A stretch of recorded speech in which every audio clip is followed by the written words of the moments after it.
Halo, selamat pagi. Kini saatnya saya Ilham Mardiansyah mengantarkan sejumlah berita dari Bandung. Berikut 3 informasi utama di antaranya.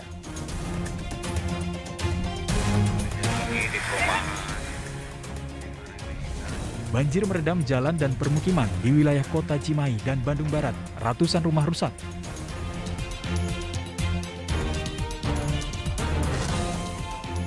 Hakim Pengadilan Negeri Bandung menjatuhkan hukuman penjara seumur hidup bagi Heri Wirawan, pelaku pemerkosaan 13 santriwati.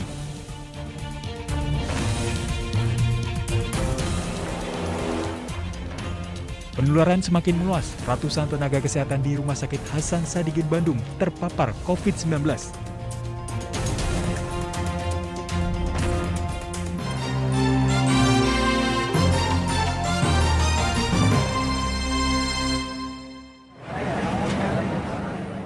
Puluhan buruh yang tergabung dalam Serikat Pekerja Nasional SPN Kota Bogor Rabu pagi berangkat ke Jakarta untuk berunjuk rasa.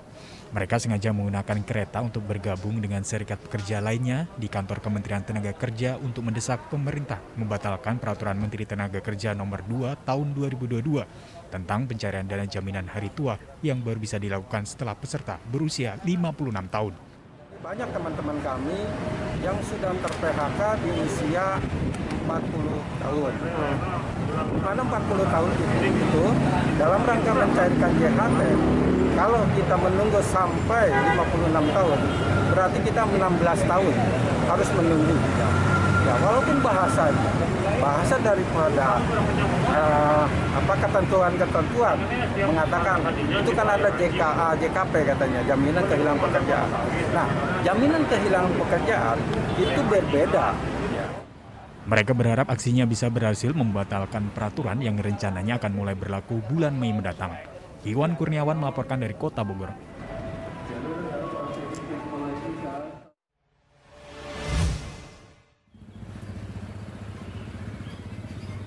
Di tengah pro kontra kebijakan pencairan jaminan hari tua JHT di usia 50 tahun, seorang mantan buruh mengungkapkan besarnya peranan uang JHT yang pernah ia terimanya. Rizky Arif, 29 tahun, mantan buruh di salah satu perusahaan, saat ini sukses menjadi pengusaha isi ulang air minum. Tempatnya usahanya di Jalan Gatot Mangku Praja, Desa Nagrak, Kecamatan Cianjur Kota, telah memiliki beberapa pekerja. Modal mendirikan usaha ia dapat dari pesangon perusahaan dan saldo BPJS Ketenagakerjaan dari manfaat jaminan hari tua JHT. Berdasar pengalaman tersebut, Rizky dan perwakilan buruh lainnya meminta agar Peraturan Menteri Tenaga Kerja Nomor 2 Tahun 2022 tentang pencairan JHT di usia 56 tahun dapat ditinjau kembali. Dengan sempat PHK ya? Ya. Ini dari PHK ini apakah tertolong dengan adanya uang yang JHT itu? Sangat tertolong sekali. Karena ya ketika kita keluar ya kita ada bekal lah gitu buat misalkan mau berusaha gitu. Dipakai apa tuh usahanya? Yang dulu waktu pas kena PHK ya alhamdulillah kita bisa isi buat air, isi ulang air ya? Ya. Hampir ratusan yang sudah keluar dari dunia kerja ya, dan alhamdulillah dengan saldo yang ditabungkan di BPJS Ketenagakerjaan atau JHT itu, aturan yang lama 1 bulan itu kan sudah bisa klaim, dan alhamdulillah sekarang mereka bisa berlanjut usaha. Sementara Menteri Tenaga Kerja beralasan pencairan JHT di usia 56 tahun adalah untuk memberikan jaminan hari tua bagi pekerja. Bagi pekerja yang terkena PHK telah mendapat beberapa insentif seperti uang pesangon, uang penghargaan masa kerja, dan uang pengganti hak. Rendra Gozali melaporkan dari Kota Cianjur.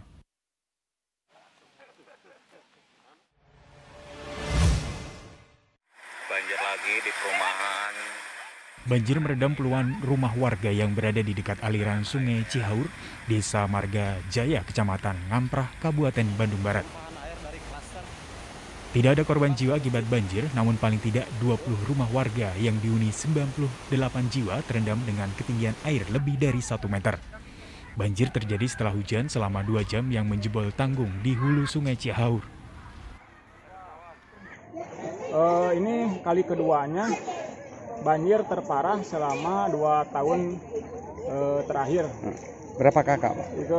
Korban di wilayah ini ada sekitar 20 kakak. 20 kakak. Ini kedalaman, ketinggian air di sekitar 1,5 meter rata-rata. Hujan deras disertai angin selama 1 jam yang melanda seluruh wilayah kota Cimahi Selasa siang menyebabkan sejumlah ruas jalan utama terkepung banjir. Seperti Jalan Kolonel Matsuri, Encep Kartawira, dan Angga Reja. Banjir yang terjadi cukup tinggi hingga mencapai hampir 1 meter membuat jalan bak sungai berarus deras. Hingga sejumlah kendaraan terjebak bahkan sempat hanyut terbawa arus banjir. Menurut saya kedua-duanya, yang pertama mungkin karena limpahan dari atas juga besar, terus kemudian diperparah dengan drainasenya yang kurang baik. Rabu pagi banjir yang mengepung kota Cimahi menyisakan tumpukan material batu dan lumpur di jalan dan permukiman warga. Jalan di kawasan Cibagiran belum bisa dilintasi kendaraan. Di wilayah ini, saluran air tersumbat hingga banjir meluap ke ruas jalan dan rumah warga di beberapa titik. Sedang di Jalan Kolonel Matsuri, aspal mengelupas. Banjir juga merusak 23 unit rumah warga hingga dindingnya jebol. Udah hampir 10 tahun tinggal di sini, ini yang paling parah. Oh, sering kejadian Pak di sini Pak ya? Kenapa? Ya sering kejadian Ya, seperti kayak gitu. terutama kalau hujan besar, terus saluran drainasenya tertutup sampah, jadi airnya pada meluap ke jalan. Dalam sejumlah video yang diunggah ke media sosial, sejumlah warga menyindir dengan berendam di derasnya air sambil mengomentari ketidakseriusan pemerintah kota Cimahi dalam mengatasi banjir, terutama dalam perbaikan drainase. Selain drainase buruk, adanya alih fungsi lahan ruang terbuka hijau dengan maraknya pembangunan rumah dan villa mewah menjadi penyebab kota Cimahi menjadi langganan banjir setiap diguyur hujan deras. Muhammad Abbas melaporkan dari Kabupaten Bandung Barat dan kota Cimahi.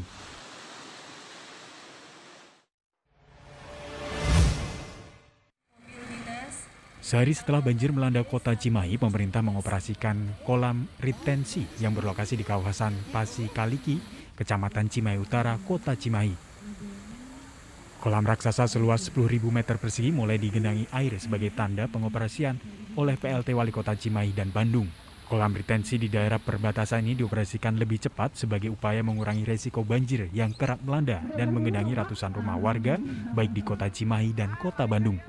Keberadaan kolam retensi akan mengurangi sekitar 20.000 meter kubik air dan diharapkan mengurangi potensi banjir yang ada di wilayah hilir kota Cimahi dan kota Bandung. Sudah diresmikan, yang alhamdulillah ini bisa mengurangi penggenangan air sampai 28.000 meter kubik.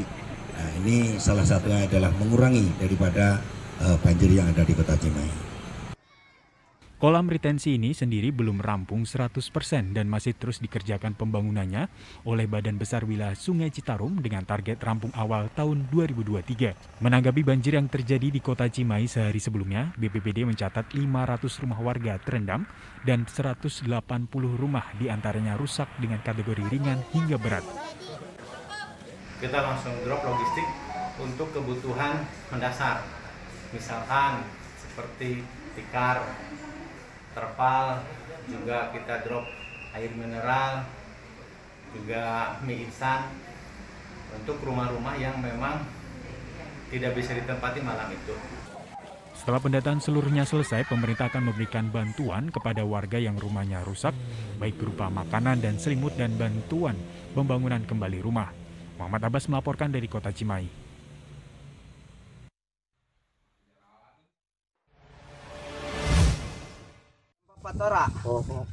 Tarudin alias Catung, pria yang diduga pelaku pencurian sepeda motor tergolek di parit yang berada di area persawahan Desa Gempol Sari, Kecamatan Patok Besi, Kabupaten Subang, Jawa Barat.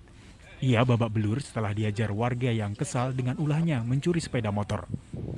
Polisi segera datang dan menyelamatkannya dari amukan warga. Menurut polisi, tersangka mencuri sepeda motor bersama seorang rekannya yang kini buron. Tarudin mencuri sepeda motor milik Atim yang sedang diparkir di depan rumah. Namun saat Tarudin hendak melarikan motor, Atim memergokinya, berteriak minta tolong lalu mengejar. Tarudin akhirnya tertangkap setelah dikepung warga di area persawahan.